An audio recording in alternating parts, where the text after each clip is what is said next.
So you probably remember me taking a 35-hour train ride to Seattle. Well, you're probably wondering, how did that come through? So back when my hours got cut, I didn't know what to do. And I was talking to a friend when the topic of travel came up. And she basically said, why don't you try traveling? I was telling her my dream was to ride a train to Seattle. And she said, why don't you do it? I said I had no one to do it with. And she said, why don't you go solo? And well, that prompted or gave me the idea to travel solo to Seattle by train. So that's what prompted me to take that train to Seattle. So this is where my journey begins. I bought my tickets, packed my clothes, and started heading to the train station. And if you watch my previous video, you probably know what's going on. So link in the bio if you haven't watched it yet. So I have a lot of goals for this trip, but the last one will be my main goal. My first goal is to eat an oyster shooter. My second goal is to relax, of course. My third goal is to enjoy myself / be by myself. My fourth goal is to eat a lot.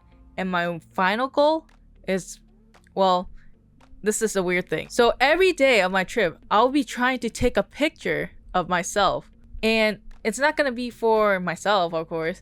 I'm going to be putting it on my dating profile. So for example, day one, I'll be taking pictures somewhere. And that will count as one. And it has to have myself in it and a beautiful view behind it.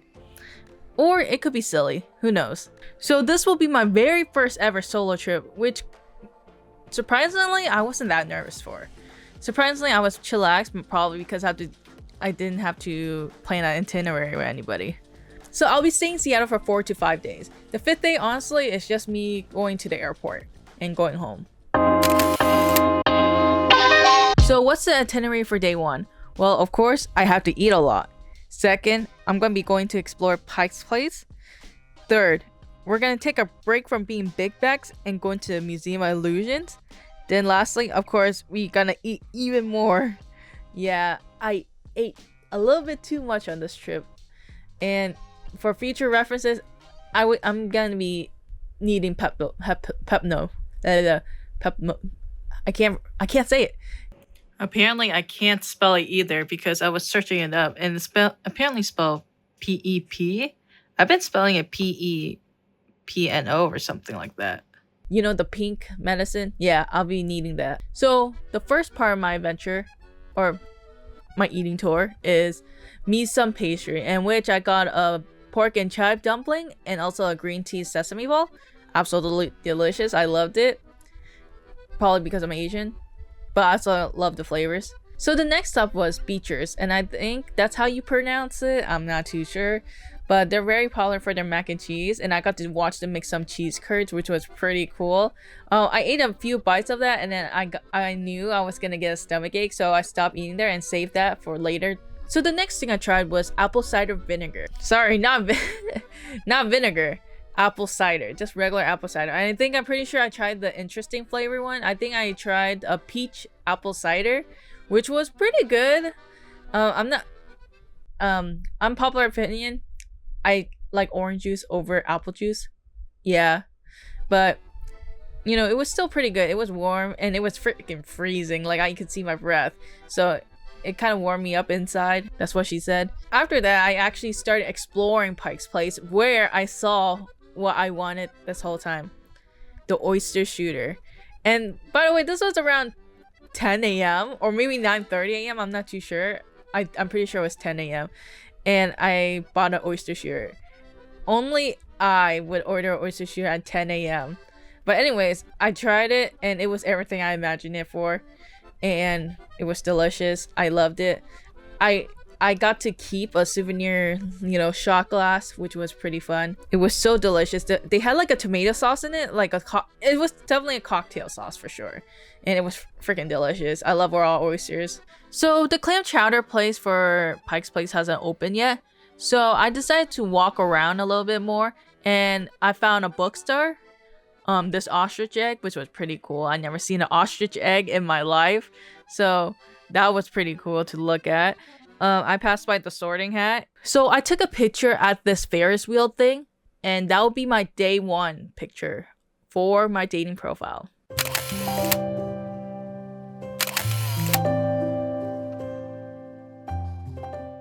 And finally, I got to the chowder place right after, and it wasn't quite open yet, so I was the fifth in line, waiting in line. But there was already a line starting. Like, no kidding, there was already a line starting, and it wasn't even open yet. But I was probably the first few to got some clam chowder, and honestly, the best clam chowder of my life. I really love this clam chowder. Like, I think it's only because I grew up eating the clam chowder from the can. I don't know, it's in the blue can. I'll add a picture, but I grew up with that one. But this one was fully fresh. Actually, I think I tried Corner's Bakeries, but it was okay. During this time, my mood level was really high, really good. I had really good vibes. I was really enjoying my time alone. I was really enjoying the stress-free life, and it was really fun. And it was really cold. I love the cold, so that's the plus side. Anyways, so at this point, my stomach was pretty full from all the eating and drinking. So that's when I decided, oh, we need to go to the Museum of Illusion.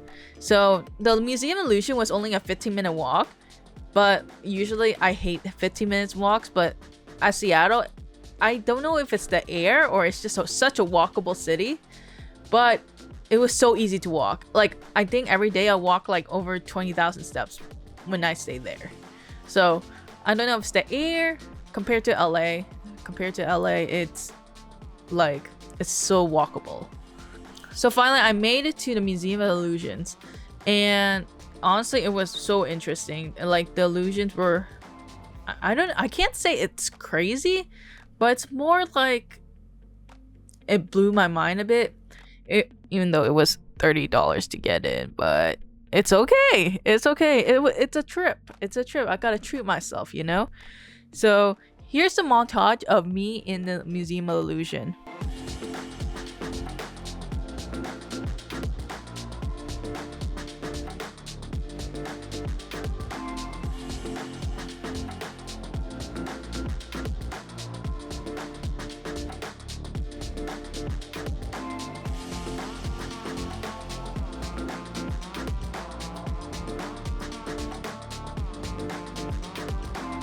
Okay, there is this illusion where it's like it goes in circles, and that got me dizzy. I went in it 2 times, but like, you're just walking in a straight line, but it got my head really spinning and I almost tripped. Yeah, it was pretty crazy, not gonna lie. So after the Museum of Illusions, of course I gotta eat more before, you know, I leave. I'm pretty sure I ate a sushi place right after this. I ate a lot day 1. No wonder why I got a stomachache. God damn. But anyways, that was the end of day 1. And day 1 was all I did was eat.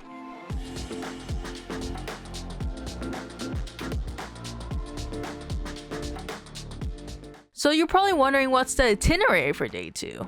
Well, the first thing we're gonna do is take the ferry to Bainbridge Island. Second, we're gonna be looking for the pickleball store, where apparently there's like merch, I guess, about like it's the place where pickleball was created. Third, we're gonna eat at High Life Poke. Yeah, eat. Of course, I have to eat again, you know. Second is visits cafes, or not just one cafe, I guess. And then go to a bookstore, because I heard there was a bookstore there and it was pretty nice. And lastly, walk around a random area, random beach, and enjoy the view. So while walking towards the dock where the ferry is, I saw this statue with the hammer. I'm pretty sure this was another museum that I didn't get to go to. Actually, I think I went to that museum in 2023, so I didn't want to go to this time. Then, while waiting for the next ferry, by the way, the ferries, it's like they come in 15 minutes increments depending on the day, but I'm pretty sure it was 15 minutes increments, so I was still waiting for the next ferry. So while waiting for the next ferry, they had like a bunch of chair swings, and I sat there and swing for a bit, but the view was pretty cool. You get to see the ocean, the ships coming by the dock, and also like you get to see the people coming off the ship and everything. So it was pretty cool. After that, after like a few minutes, I basically went up to where the dock is and bought my ticket to Bainbridge. It's a 2-way, so it costs like $10 or $11 to go for a 2-way. So for example, I go to Bainbridge and then like I don't have to buy another ticket back. Next up, we're gonna go into the ferry. I still had to wait to go in the ferry after I bought the ticket, but afterwards I got into the ferry, and honestly it was a pretty quick ride. Like, I thought 30 minutes would take so long, but it was so relaxing, and there were so many like community things you can do. Not so many, honestly, not so many, but there was basically a drink bar, vending machines. So basically all the things that I'm saying you could do is just eat. But there was vending machine, there was like a bar, and there's also a community puzzle, which was pretty cool. But what I did was I basically just took pictures and took videos of the view. So I took this picture on the ferry, and it was basically with the view of Seattle, and I think that will be my day 2 dating profile.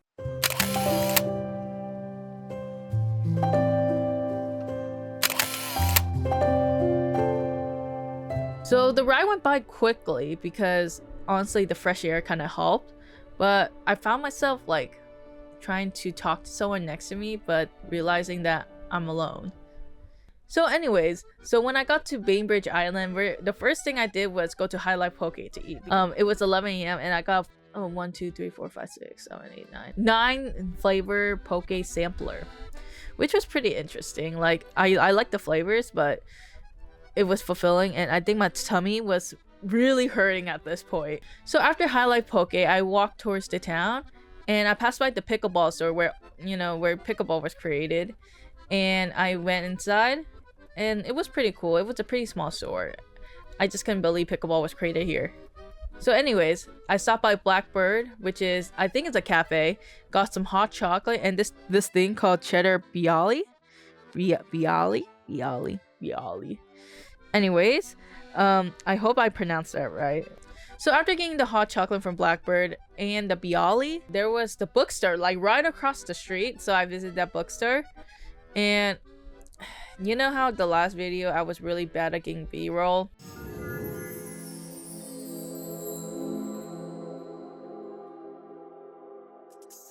Guys, I did again. I forgot to film dinner. I'll do better in the next 3 videos, hopefully. It happened again. Yeah, it happened again, and I'm sorry about that. I'll try my best in the future to get better B-roll, hopefully. So anyways, after the cute bookstore, I basically kept walking until I saw this waterfront / beach and just sat there for a bit. I'm feeling good.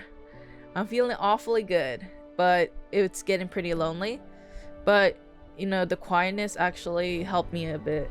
So I stayed at that waterfront for hours. Here's a little montage of me like getting some B-roll.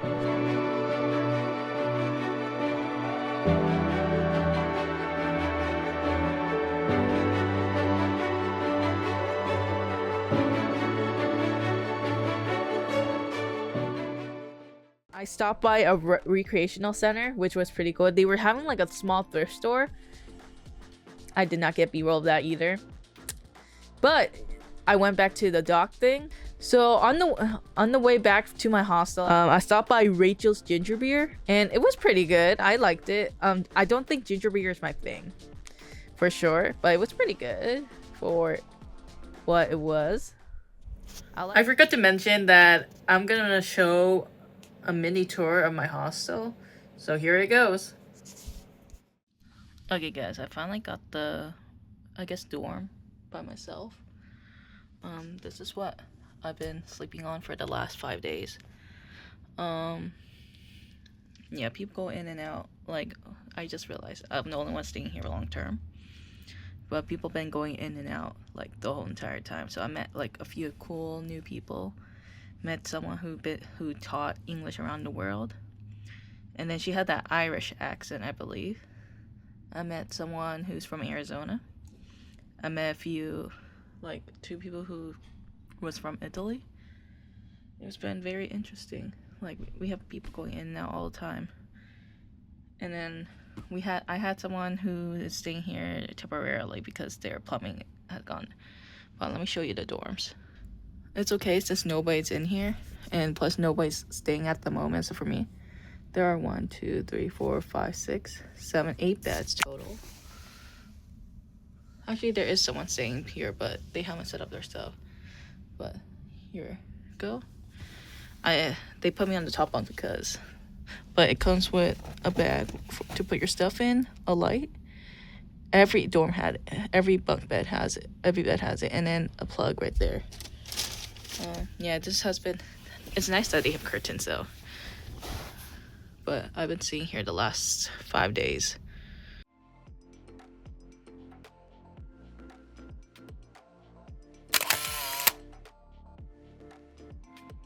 Alright, so it's day 3, and I honestly feel like I need to chill out. Like, I went to a lot of places, so these places were just like me shopping for souvenirs for my little cousins. And the first thing on my list was go Uber to Japantown, which I did Uber.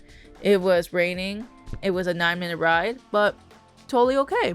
Went well.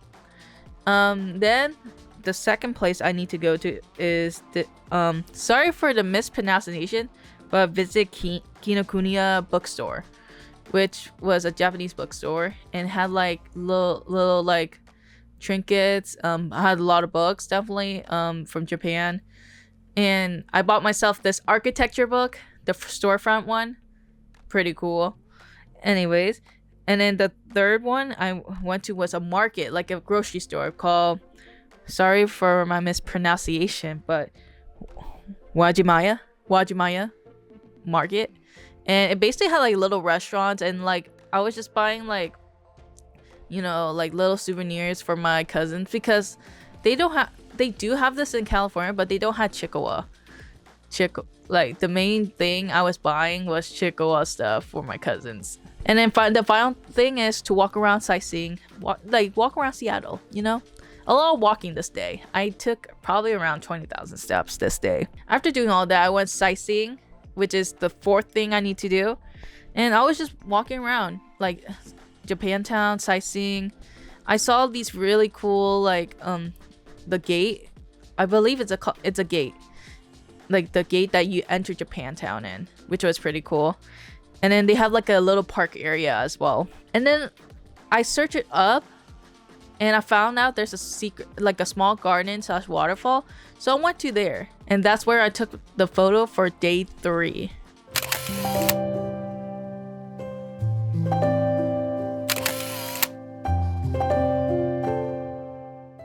It was a pretty small garden. It was pretty nice, pretty relaxing. It was like a 20-minute walk from Japantown. And from there, it was a 30-minute walk back to my hotel. But honestly, I was just chillaxing and listening to music, and walking in the city was pretty easy. Like I told you guys, it was such a walkable city. And I just walked home. At this point, I was still in pretty good mood, but I was getting a little bit more lonely, a little bit more homesick. I missed the food at home. So after I got back to my hostel, I was like, I should probably visit the most popular place, which is the Gumball Wall. I think I did not like the Gumball Wall at all. I'm not really germaphobe, but it smelled pretty weird. I think it was because it was also raining. So it was wet and nasty and sticky. So after visiting the Gumball Wall, I went to Misum again to grab this curry pastry, which was really good. I really love that. Yeah, and that was the end of my day 3.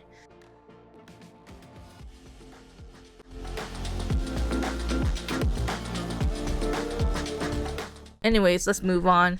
So day 4. Day 4, basically at this point, I was like, I want to go home.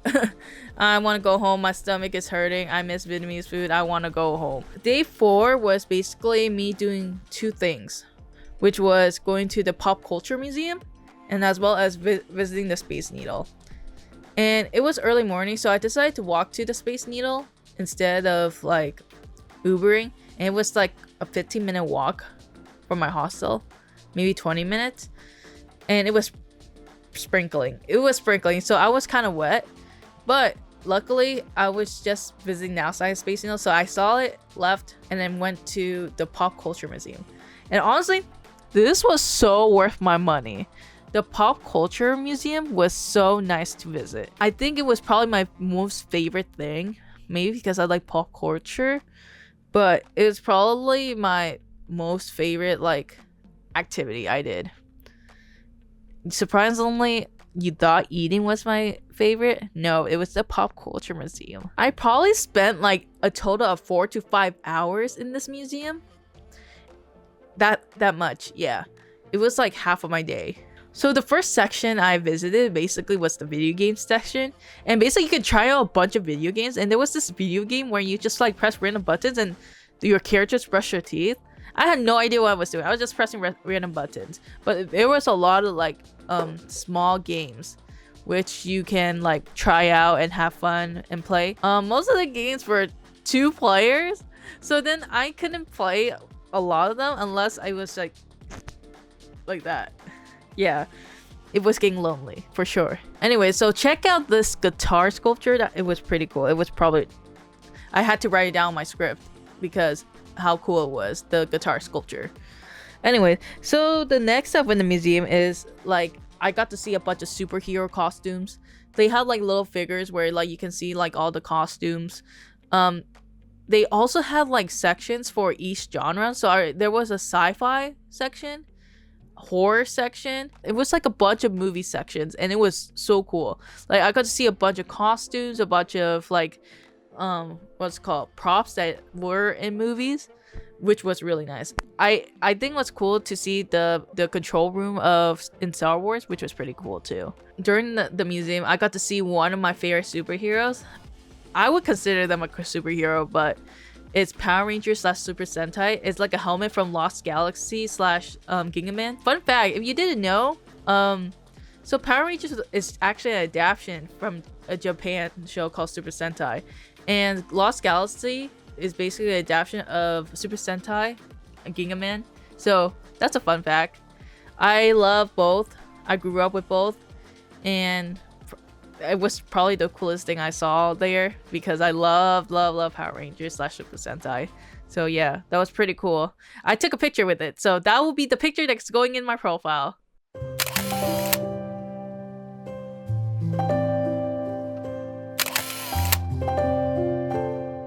So the one thing I did not expect to see was actually the K-pop section. Yes, there was a K-pop section, and it was all the light sticks from the popular groups in K-pop. I saw iKON, ATEEZ, Twice, NewJeans, all of the light sticks. And if you didn't know, I love Twice. Twice is literally right here, but it was very surprising. And also in the background, you're not gonna hear it because copyright reasons, but they were playing Ditto by NewJeans, which is very shocking to me. But I saw a bunch of light stick and they had the little heart thing. So they also have a video game console history, which is pretty cool. But you get to see all like the old consoles, like, and then all the way to the newer consoles, I believe, which was really cool. I'm into video games too. So they had this temporary exhibit, and it's probably one of my favorite exhibits out there, which is called, sorry, I need to read off the script because it was a pretty long name. Asian Comics Evolution of Arts, and which is like Asian comics, like manga, manhwa, everything manga, comics from Asia was there. That was probably cool to see the history because I got to see, I believe I saw Mega Man, Goku, I saw Naruto at one point, One Piece, of course I saw One Piece, you know, I freaking love it. But there was this section, it says 18 and plus, definitely not safe for work for sure. But in that section I saw Yaoi and Yuri, nothing 18 and plus, just like, I don't know why they're in the 18 and plus, but I saw Yuri and Yaoi. But when I got further into the section, you can see from my reaction that there were definitely stuff that were not safe for work. I'm not gonna say anything, but there's something called Beast. Yeah, that's all I'm gonna say. But anyways, I walked through, had fun, looked around more, took some pics, took some videos. They actually show basically how like what a manga artist would do, like their desk. It shows off their desk and everything. So after I visited the comic section, I basically went to check out the movies. I saw sci-fi section, the horror movie section, which was pretty cool. I think the next section is where I spent the most time. It's the music section, and you're probably wondering why. Well, this section is actually the most interactive section that's in the museum because they have guitars you can play, they have drums you can play, they have bass you can play, they have pianos and slash keyboards you can play. You can make your own music there. And they had like private rooms for drumming, as you can see in this b-roll. Like they had like private rooms where you can sing too and play guitar and bass. You can have like a whole band in that private room. And they also have it like in these like little corners, which was pretty fun. I spent the most time because I was just like messing around. I'm no musician, but it was pretty fun to play. All right, so since I spent most of my time at the museum, I decided to walk back home, which was a 20-30 minute walk. I did not notice there was an H Mart near my hostel. There was an H Mart 2 minutes away walk from my hostel. So I stopped by there, grabbed a smoothie, grabbed some snacks, and went home to my hostel. You know, at night I finally visit Pikes Peak at night. Pretty fun. It's definitely more beautiful. I saw the sunset, bought some souvenirs, and left. And that was the end of my day 4. So day 5. So technically day 5 is just me flying back, but it was a new experience for me in public transportation. I've been on a bus. I've been on a public transportation, but and also like the big bus where like it travels to longer destinations. I've been to those. I've been on taxis, but I never been on a monorail. Wait, I think I've been.